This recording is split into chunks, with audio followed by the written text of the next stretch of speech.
sometimes at my office, sometimes I'm from home, I'm working from home, and I am today with some of my kids, and you can see all the chalk drawings in the back, and you can see my, hold on, let me get my,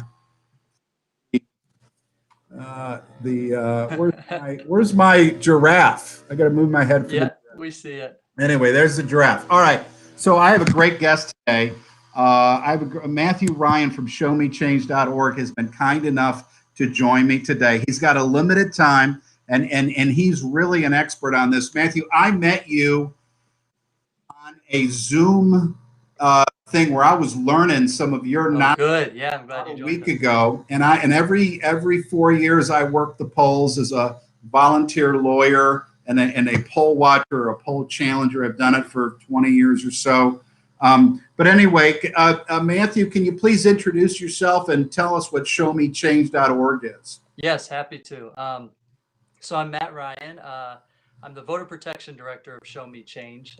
Grew up in the Kansas City area, went to St. Louis University for undergrad, and then went out to the East Coast for law school. Show Me Change is the Missouri Democrats' coordinated campaign for this cycle. So we are dedicated to getting Democrats throughout Missouri elected.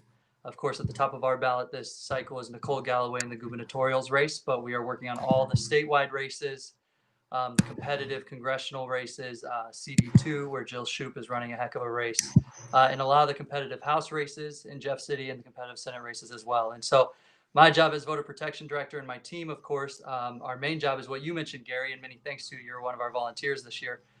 We will have 600 volunteers statewide on Election Day. Most will be inside polling places. Under the statute in Missouri, they're called challengers. But what our observers do is they just observe and make sure lines are moving efficiently, laws are being properly executed, and every eligible Missourian is allowed to vote. So that's our main program. Why do we need? Can I ask you a question? Why do we need challengers or poll watchers or folks in the polling places? Why do we need that, Matthew? That's a great question. And so just for background, under the law, each party is allowed to have one challenger in each respective polling place, and it runs through the county chair. In my eyes, for the program we're running, is we think we train our folks really well. Like you, Gary, many of them have been doing it for many cycles. And it brings legitimacy to the process for the candidates to know there's someone in there ensuring it's going well. And you could say this probably better than me, but we really teach our folks to work with the election judges to help understand. Voting law has, like for instance, voting ID has changed a lot in just the last 3 cycles. 2018, hotly contested in the court here in the state. Well, our people are well trained to know you don't need a driver's license. A utility bill actually works. And we want to make sure people aren't being turned away told they need a driver's license. Things like that, working the lines if there's an equipment malfunction. On the back end, we have lawyers, 30 or 40 lawyers statewide who are handling calls all day, and we have very close relationships with the local election authorities. So it really increases the stream of communication, kind of rapid fire response on Election Day, and I think brings a lot of legitimacy to the process, at least the way we do it. So when I've worked, boots on the ground, rubber meets the road type of deal, I find that, and what I do is, at first they don't know me, and I look at like some guy in a hotel, like, who the hell is this guy? But I do wear my red, white, and blue tie on voter day. But then after a while, I'm there to support them to do it, and I answer questions. Sometimes people don't understand. Sometimes the judges go to provisional ballots too quickly, and I'm like, whoa, let's talk about this. Correct. A lot of times, I've been in polling places with 2-hour-long lines, 3-hour-long lines, and they don't take the time to sit and talk through. Now, one district to another, what do you do? And so I try to do that. In my experience, frankly, in the beginning, they're a little standoffish. By the end, they're like, hey, thank you. You want a soda? Because I try to answer questions. I've had sometimes where like the judge who goes through and tries to take the hard cases is really inefficient, so I bring someone else over to help them. I did last time. Everybody was outside in a line. I brought the line in and I snaked it around and made trash cans and then. And what a difference, right? I mean, probably eminently obvious to a lot of people, but just an extra set of eyes there. And the key here is really our program is critical. These are human institutions, human interactions in the polling place, and so our folks are trained to be a helping hand where they can and to build that rapport. We get more done and we're more successful on Election Day. So, Matthew, since I have you for a limited time, I want to use your knowledge and your expertise. is people, there's a lot of questions this year, obviously. I want to, before I get to the questions we already have about 8 questions up on our screen. Here's my question to you. Yep. President Trump said at the last debate, the only debate so far, that he wanted his people to watch out for shenanigans, maybe is the word, at the polling places. Yep. Regardless of the propriety of him to do that, is it appropriate for voters to be policing the propriety or the appropriateness of the polling place when they go in to vote? Yeah, and I don't want to be too legal here, but the words you use matter, right? And so when he uses watcher, I can only, of course, speak to the law in the state of Missouri. There is a specific statutory code that permits only certain people to be in a polling place. In our state, they're called challengers. As the Democratic voter director, I don't love that because we don't challenge anyone's right to vote. But our challengers, I can tell you, it's a logistical nightmare to get 600 folks trained, get approval through our party chairs, and have them literally walk in paper credentials to the LEAs, which local election authorities, which is happening this week. If you're in there, Gary, and after you've gone through that process in our training, I feel good about what you're going to do.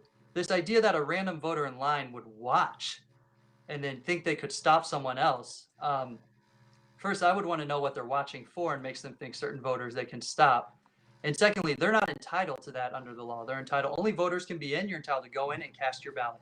You're not entitled to suddenly start playing election judge or suddenly start playing an uncredentialed challenger. So that's all I can speak to, of course, in Missouri, but my understanding is it's similar in almost every state here in the country. Yeah, every state. And for me to walk in there, I have a signed, certified document signed by both, I think, the Republican and the Democratic chairman of the St. Louis County Election Board. I've done it in the city. Right. Where it is, I am approved, and I have to show that, and I have to have my credentialing to be in the polling.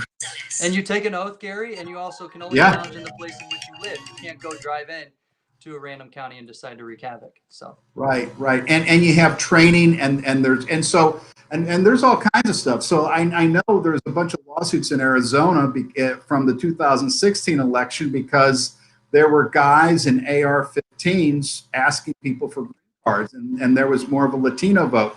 Did you know that in Phoenix and areas with a heavy Latino minority population, they had one polling place for like 110,000 people, and in other wider areas of Arizona, it was like for 8,500 people. And so why is it?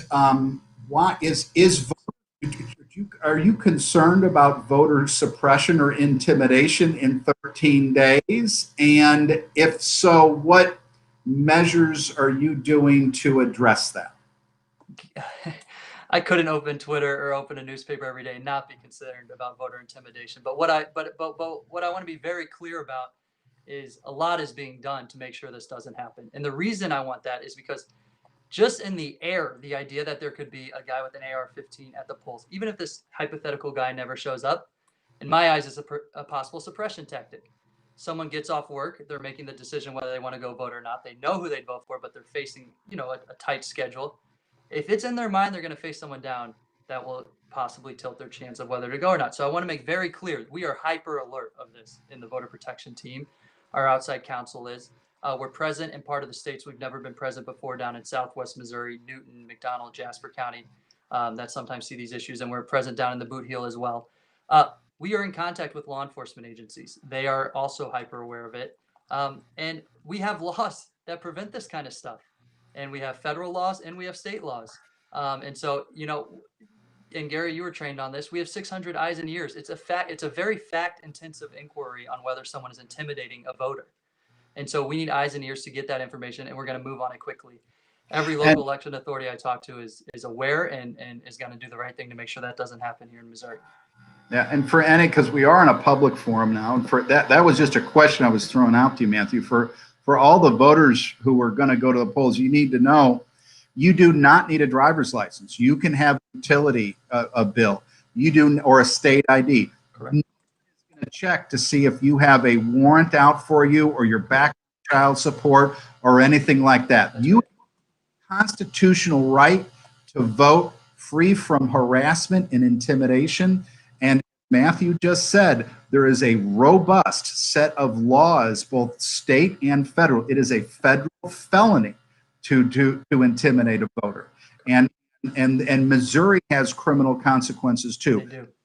Have to answer anybody's questions. I'm a certified challenger. You don't have to answer my questions. I mean, I call it a challenger. I'm not challenging anybody's vote ever. What I am there is to lend support and make things go smooth, because unfortunately we have polling places that have longer lines than others and there's more challenges. So I just wanted to echo what you were saying, as it's something we look out for. It's that idea of voter intimidation is not something that should dissuade people. I will tell you, Matthew, and then I'm going to come to the question. In my experience, I see policemen come by to make sure everybody's safe. With polling judges, it's a very safe, never a problem. If there is people electioneering or doing something within 25 feet or any of the things they're not supposed to do, we're on it. There's often one of us, meaning a person who's there to guarantee your right of your franchise right. There's someone inside, there's someone outside. We're watching it. We know where the hot spots are going to be.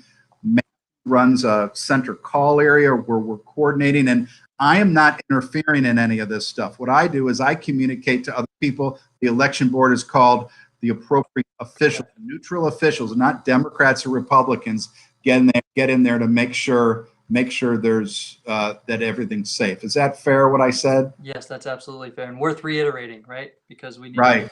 We need to protect and value our institutions. So, all right, here's a question for you from Brennan. I heard that Missouri entitled to 3 hours off on election day in order to vote. Is that for real? Do they get paid?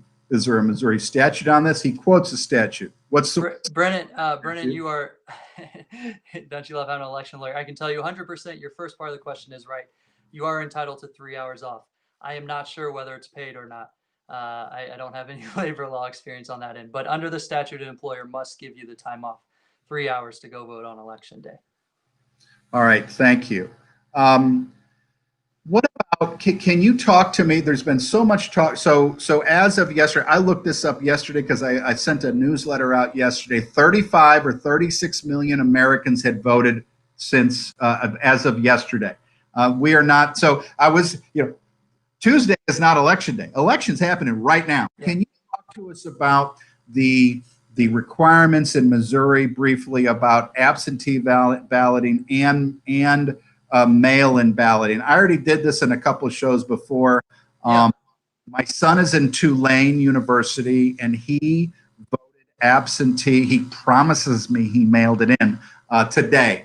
But can you talk to us a little bit about that, Matthew? Because that's a question on folks' minds. Gary, depending on where your son calls home, there may be a tracking tool, and so we can talk about to make sure he did mail it. But he didn't need to use a stamp. There's the codes on the envelope. There's the codes on the thing. Yeah. So go ahead. Yeah, but so the easiest way I think about it, and I know a lot of people in good faith have put out plenty of information on this, and the Missouri system is not intuitive, but the way I've thought about it, of course, is first in your mind, let's talk. I use the term remote vote, which means you're not going to go on November 3rd and cast a normal ballot on election day. Remote voting, you'll have two options: either cast an absentee ballot or cast a mail-in ballot. The mail-in ballot is new for just 2020, passed by the state legislature earlier this summer. I want to focus quickly on the absentee ballots because it also has been amended in that same act. So your son, of course, is one qualification of absentee, which is you expect to be absent from the jurisdiction on November 3rd. If you can do that, you can cast an absentee ballot. Another big one is you are at risk of contracting COVID. And under that, they define what that means. The ones I like to share, I think they cover most of the swath, is you're immunocompromised or you're 65 years and older. I'm now listing things of which you can cast an absentee ballot. And then the other is you're confined at home due to illness or caring for someone that is confined due to illness. Those are the three most popular. There's also, if you're in the confidentiality address program, which you would know, if you're going to be an election judge or working for the election authority on election day, if you're incarcerated and eligible to vote. But those seven things that qualify to be absentee, you then, if you're absentee eligible, have a couple of options. The one we're really pushing that I'm not sure people are aware enough about, although we're starting to see more progress on it these last few weeks, is you can go into your local election authority on the hours they're open now and you can cast your absentee ballot in person if you're absentee. So here in Kansas City, Union Station, in St. Louis City, 300 North Tucker, and the county out in St. Anne.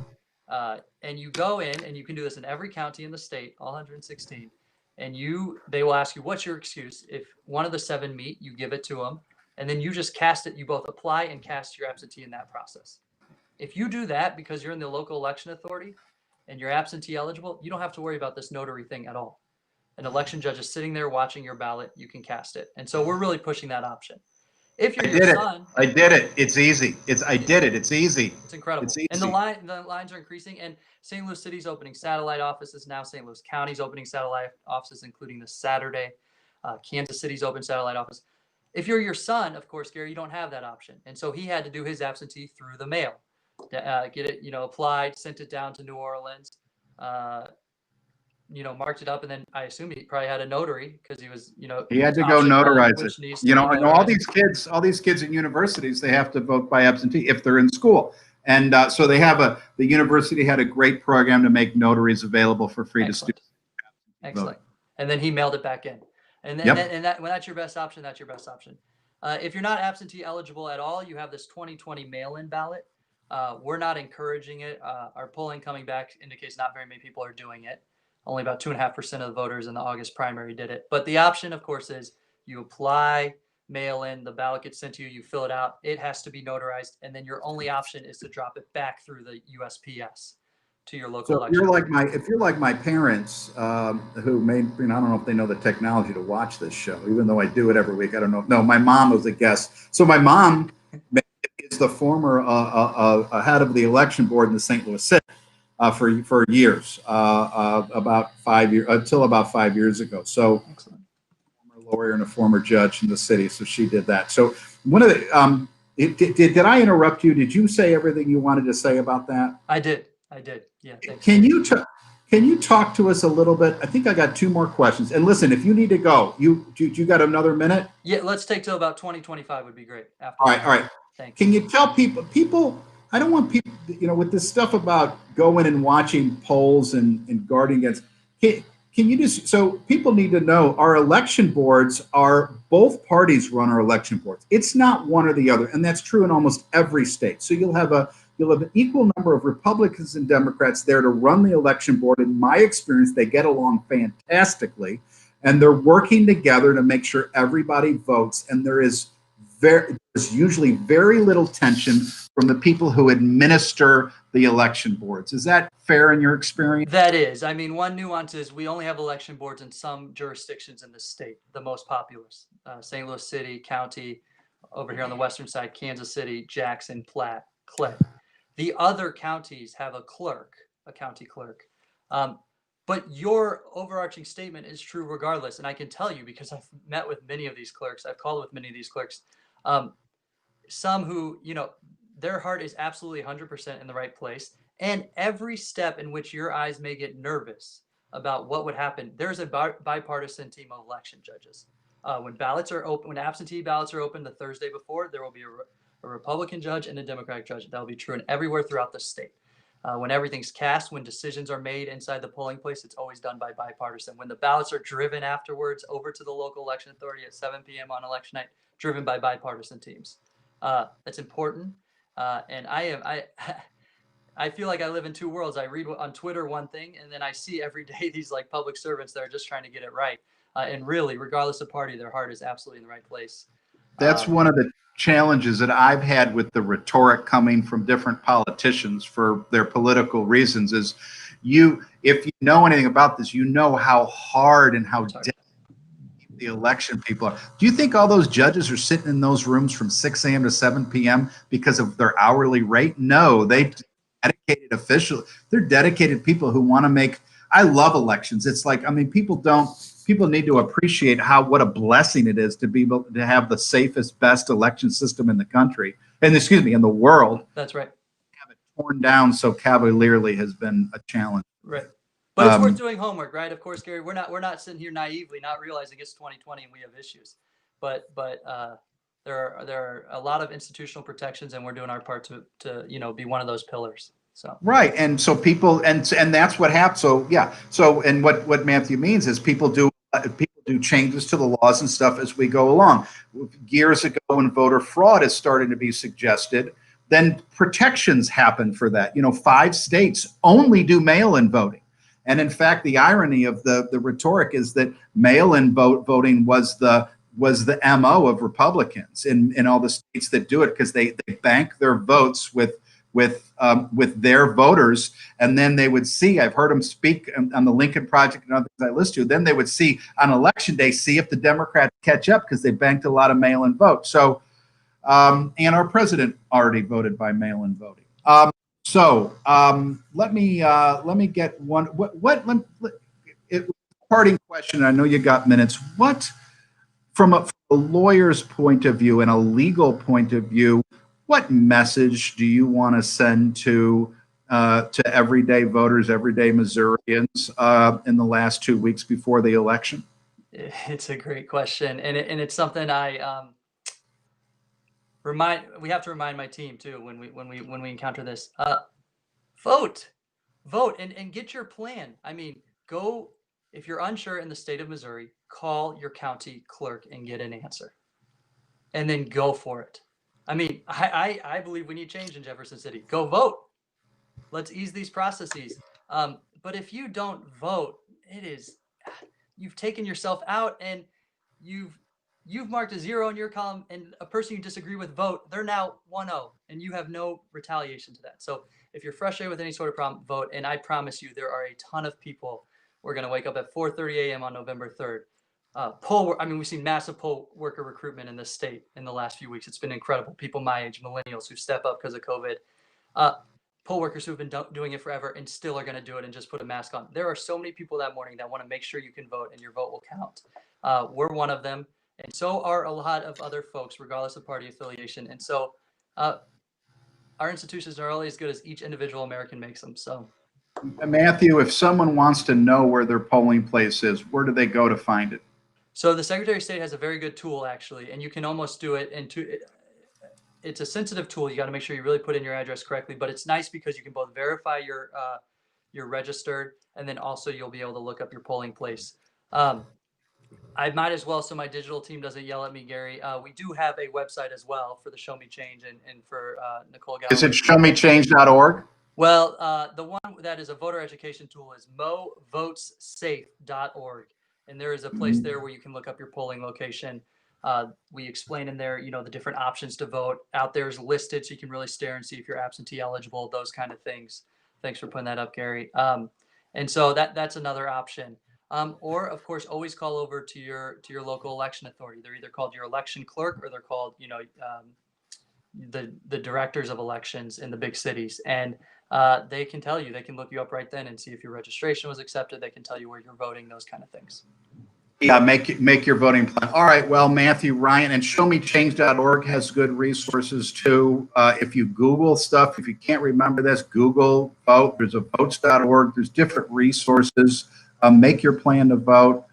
Be prepared for a little bit of a line or whatnot, but exercise your franchise. It's we have a long history of amazing voting, amazing results. I mean, that's how you change the world, is through voting. So, my understanding, yeah. Well, where you can. I mean, all right, Matthew, Ryan from showmechange.org. Thanks for coming on today. Appreciate it, Gary. I know you're busy. I know you got another call. Thanks for taking the time to visit with us. We appreciate it. Thanks, Gary. Thanks, everybody. Take care, sir. Yep. Take care, sir. Thank you. All right, folks. Well, that was, as everybody know, Matthew Ryan. So Matthew, in this age of Corona and COVID, I met Matthew, spent more time with him in this way than any other way. I didn't get to a lot of the questions in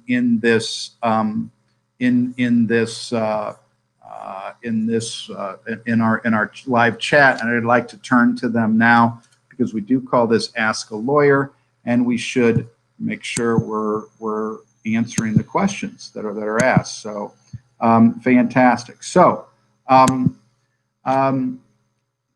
Matthew talked about the the different resources to find your polling place. Make your plan to vote. You know, if that means that you need to drop off kids or get coverage for kids, or you need to work with your employer or anything like that, you need a ride, anything like that. You need to make those plans and do that. Take the time to do it. So let me go through the questions. Maya asks, is voting security / voter fraud with mail-in ballots a legitimate concern? What about voter intimidation and voter suppression? So voter fraud with mail-in ballots is not a legitimate concern. All of the United States military overseas votes by mail and always has. 5 states of the United States do entirely all voting by mail. In the 2016 election, 25% of Americans voted by mail. Voting by mail, as Matthew and I were talking, in voting by mail, they have protections. We have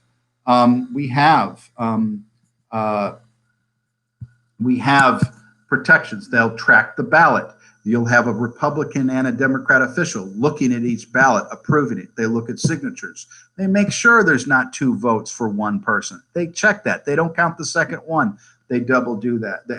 They double check that. So states like Utah, very strong Republican stronghold that does vote by mail. I mean, so there you go. Of the 150 million votes cast in the 2000s, I'm estimating 180 million, 150 million votes cast in the 2016 presidential election. They found 2,000 instances of alleged voter fraud. Some of them were shown to be inaccurate and not voter fraud. It's a very small percentage, nothing that would ever change any election.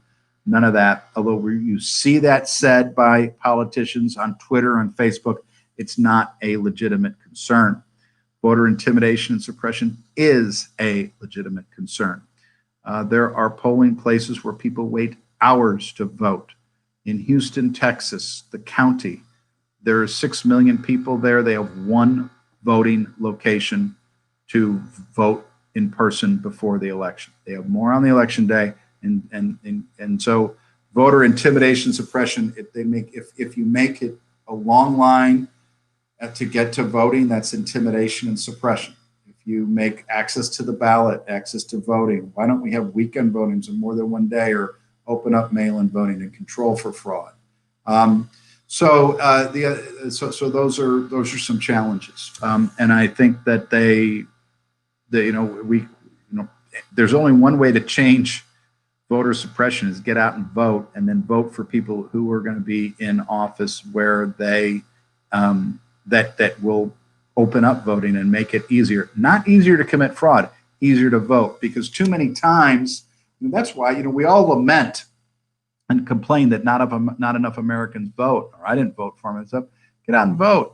And so if we lament the decrease in voter participation, we need to make it easier. People get dissuaded if they have long lines, or it's a pain, or they're going to have stress at the ballot box. That's why we have these laws to protect it, to make voting a very safe, easy thing to do, where you don't have any threats. No one's going to look up your record or look under the hood at all. If you've got an ID, if you have a electric utility bill, a gas bill, and you show up to the polling place, you sign it, you're there. You want to make sure, there you go. And you should already be registered to vote. If you're not registered to vote now, you cannot vote in Missouri. It's past that line.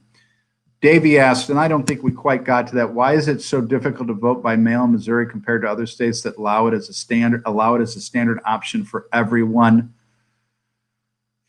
I don't know, Davey. It's a great question. You would think it's a partisan issue that, the Republicans think that the Democrats want it so that more Democrats can vote. But the reality is, as I mentioned earlier, is mail-in voting has been used by Republicans very successfully. And that's been their go-to. And we know that we're more of a Republican-controlled state now, with a governor and both houses of the legislature controlled by Republicans. I think it's short-sighted, and I think that Republicans and rural Republicans they should change that. David asked, do you think that the mail-in ballot deadline should be extended, or do you feel that people have had enough time to mail in their ballots and that the current in-place deadline should remain as is? I think that the only thing you should do with voting is make it easier, not harder for people. And whenever there are limiting times and that kind of stuff, I think you need to you expand that. You know, they can't open the ballots, the mail-in ballots, till within a day or two of the election. Some places the day of the election. So it's not like they're going to start counting those ballots or anything. They're putting them in a storage room, and there's a time. And when they get all the Democrats and Republicans appointed by the governor, election judges, who are going to go look at them, then they look at them and count them and make sure that they agree on those ballots. So I think the deadlines can be extended. They're different in different states. I think, you know, we had is it going to get mailed in a time? If you mail it 3 days before the election, most of the times if I mail something, it gets there in 3 days. But if you don't wait till 3 days. If you're mail-in balloting, mail your ballot now. It's 13 days before the election. Mail it now. If you're not mailing it now, mail it tomorrow. Let me go through some more questions. Secondly, do you agree with the Democrats' push to eliminate signature verification from mail-in ballots? I don't know if that is a Democrat push.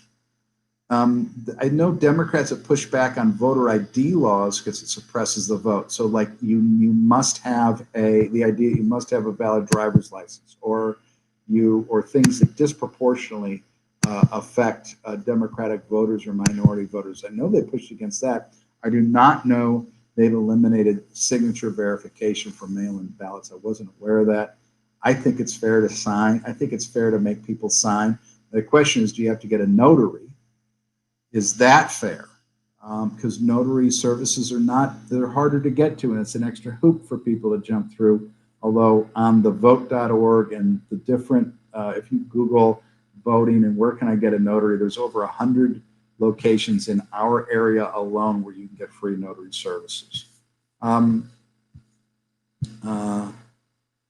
Adam told me, a friend told me yesterday that they didn't plan to vote because they didn't like either presidential candidate, but they could still vote for local candidates and ballot measures and just leave the presidential field ballot blank. Is that correct? The answer is yes.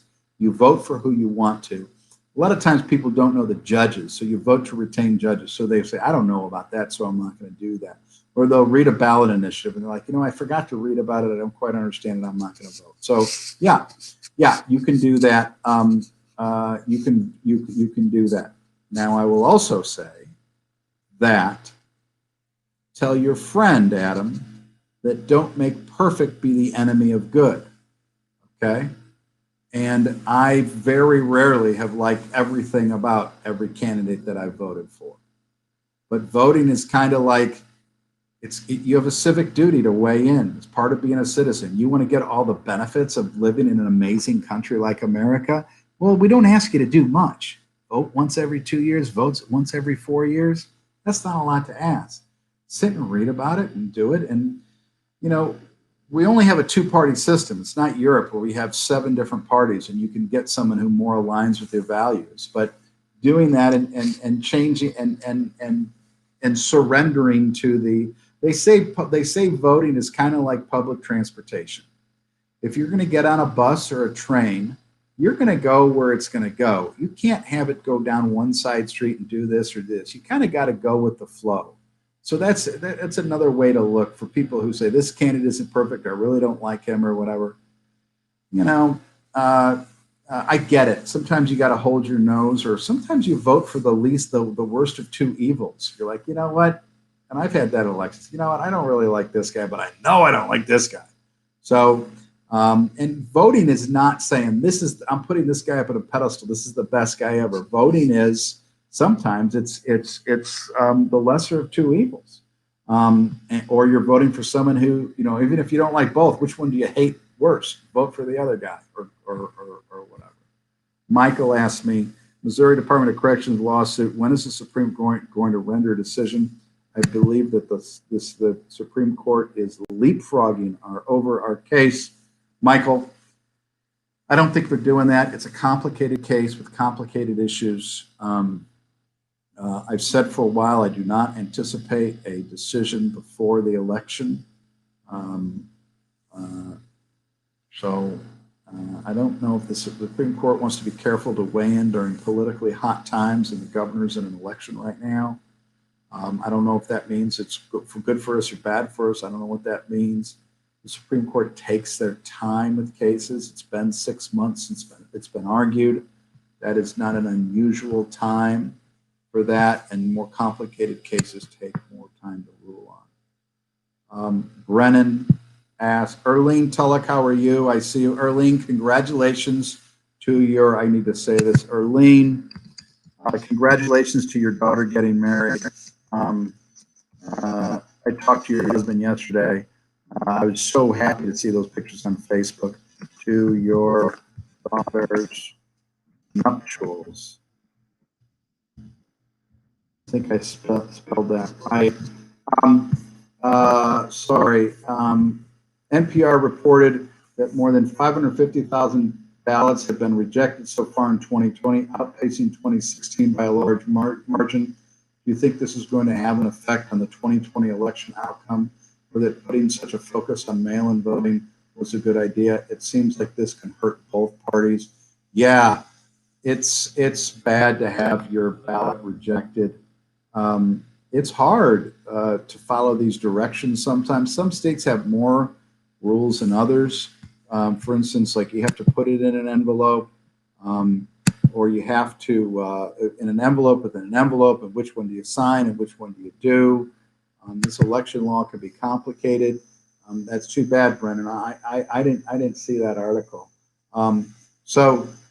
But mail-in voting is a good idea. I mean, we've got to have mail-in voting for people who are expats, other places, the military, people who don't want to get out in pandemic. Thank God we have that. Now, if the election, I mean, I think if you get in a mail ballot and 550,000 people has been rejected, those people ought to be called and said, hey, your ballot was rejected, redo it.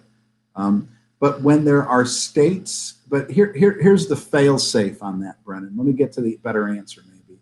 Is you have, so if an election is within 1 percentage point, depending on the state, 1 percentage point or a half a percentage point, where those number of ballots could matter, then you get a recount, and then they go through and some of those will be counted and some of those won't be counted. Remember in Bush versus Gore, when that election happened, they went and did those elections in certain counties in Florida where that would make a difference. So wherever we do have mechanisms, so whenever that would make a difference for rejected ballots, that you can do a recount and go through it and do it. If it's unfortunate ballot is rejected, but if it ain't close, why go through and recount it? But where it is close, there are provisions to do that. And also, that's 1.5% or 1%, depending on the state, I think, probably 1% difference. That's automatic recount. A candidate can still request a recount. Maya asked, when will we get the official count for this election? I don't know, Maya. Typically, when the tea leaves are readable enough, the one candidate concedes to the other. I think our current president has been clear that he is not going to do that. With the number of mail-in votes and when people are opening them, depending on how close it is, you may not get it for a few days. People want it that election night, or they want to be able to wake up the next morning and know who the president is. That may be muddied here. The parties have teams of lawyers. Both parties do. I know the Republicans have been getting their teams of lawyers ready to do stuff. But the Democrats have good lawyers too, who are able to go through, and there's different litigation maneuvers that they can do as well. Kelly asks, turning into the final presidential debate tomorrow, what topic are you most interested in hearing both sides talk about?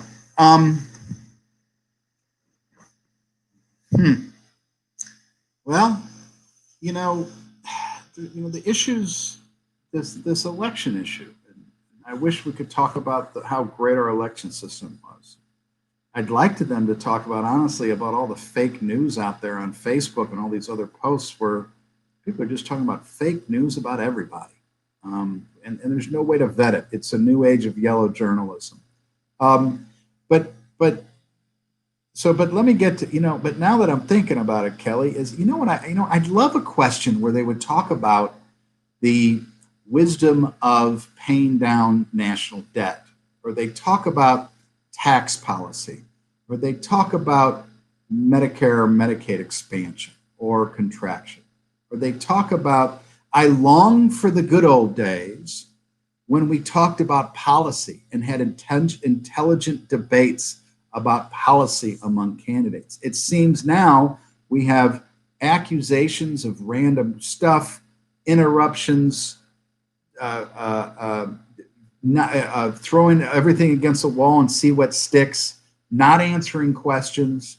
You can tell, and it happens on both sides, but you can see it like, oh, great, are you just going to answer a question? So I wish we could have, Kelly, I wish we would have a debate on good old freedom of abortion rights or choice rights. I wish we could have a straight up, without a question, on a classic policy issue that Democrats and Republicans divide on, not to focus in on the divisiveness, maybe focus on what unites us. I wish a question like that could happen. What are your thoughts on third-party Green candidates like Howie Hawkins running during this election and in general? So thank you, Davey, for that question. So I listened to the gubernatorial debate, parts of it, and I was not impressed with the Green candidate. They're very nice people, but I was not impressed with the Green candidate or the Tea Party candidate. I think those candidates take much needed votes away from other candidates. That was the knock on Ross Perot when he ran, the Libertarian candidate, the last election. So because we do not have strong third parties, if you're going to go vote for a conservative or a progressive candidate, you're taking votes away. And I know the argument is, well, listen, vote who you want to, and you can't let that be short-sighted, and I understand that. But at the same time, you're going to be wishing that you would have put your vote into either the Democrat or Republican if they lose. And that's the challenge with that. I think that with due respect to the Green Party candidates, I think Democrats get a lot of, go a long way towards that. And with due respect to the Tea Party stuff, I think the conservatives in the main party get a long way towards your issues. And then what happens to the Green Party candidates and those other candidates when they get in Congress or get in the government? They can't do anything because they don't have the votes. That's the other thing about voting for these candidates is you need voting blocks and groups and organization in order to move legislation or affect change.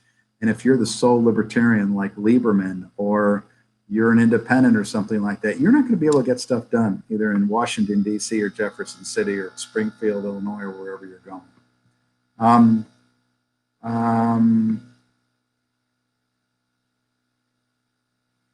Thank you, Burger Law. We put up an article on voter intimidation.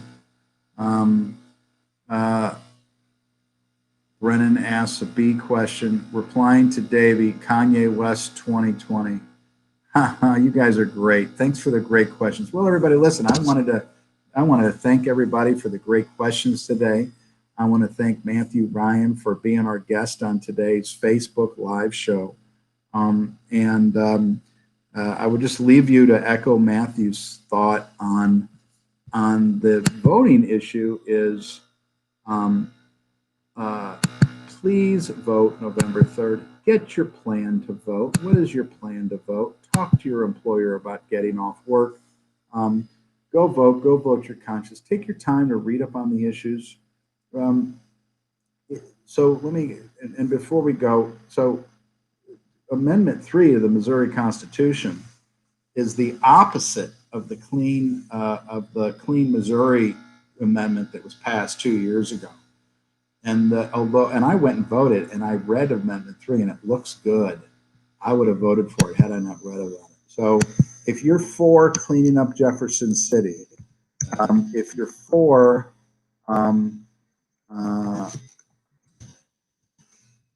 I'm typing in a note. If you're for better redistricting, limiting campaign contributions, all those things, vote no on Amendment 3. It's going to say, it's going to look good when you see it. It's going to say, oh, I want that stuff. But when you read it in the description, it is. But just so everybody knows, Amendment 3 walks back a lot of the number of the protections that like 65% of Missourians voted for in 2018 in the Clean Missouri Constitutional Amendment. So vote no on Amendment 3. I'm not going to tell you what to vote or how to vote on any candidate, but I have a couple. Thank you. Adam asked that. So, and if anybody has any questions, email me or call me about it, because it'll say like decrease the amounts that lobbyists can give, and it decreases it by like $5. And what it does, we have this whole way to redraw with the 2020. This is really important. Voting no on Amendment 3. Because with the 2020 census, our voting districts are going to be redrawn. And what this Amendment 3 does is, so what we did in 2018, and I helped back a little bit of Clean Missouri with some money and time, is we said that legislative districts are going to be drawn by an independent demographer, an independent person who's going to draw up our legislative districts, rather than it being deals between politicians so they can stay in Jefferson City. And that was passed. Now, what they're doing is they're undoing that. So the great stride that I think was pushed, where we got the redistricting out of legislators who, many of them who were motivated to win an election rather than have a balanced district. If you look at the districts, they're all weirdly shapen and they're all one party or another party. And we should have competitive districts where, like, all these questions, how do you know what to vote for? I mean, and that leads to voter apathy, and people don't want to vote. People don't want to go vote because they know the same guy always wins. Why go vote? Well, what if you have a competitive district? So vote no on Amendment 3. It walks back the progress we made. It helps the politicians. Let's vote no on Amendment 3, even though it looks good. Vote no on Amendment 3. David asked, I got another. Yes, sometimes the amendments and local ballot issues are intentionally confusing. Yes, they are. There's a bunch of lawsuits about that. A judge in Cole County changed it. It was redone by the Supreme Court. The Secretary of State, who's a Republican, writes the language. How do you feel about moderator choices so far? I have concerns about the third, as her family has donated tens of thousands to the Obama campaign and has pictures of with him in the White House. Well, I don't think the first moderator was from Fox News, and that is like Trump promotes them regularly on Twitter and tells people to watch Fox News. So, you know, some of our media sources have become politicized. People donate money as well. They vote with their pocketbook, but you watch the third debate. See if she's harder than, I mean, I don't think anybody was hard on Trump or Pence in either of the debates. So I don't think there's any bias there. On the media, on the moderator choices, I mean, I don't know. I think they should, I don't think they should talk over each other. I don't like the free flowing debate because it ends up being a yell down the other side show and whatnot. But that's what I think about the debates. I'm looking forward to it. All right, everybody, listen, I really appreciate everybody's attention to this show today. I appreciate Matthew coming on as our guest. And I wish everybody make your plan to vote. We're going to have another Facebook Live show next Wednesday, and that'll be the election, last one before the election. I wonder if we'll know who our next president is 2 weeks from right now. Will be interesting. Lots going to happen in our country in the next month. Thank you.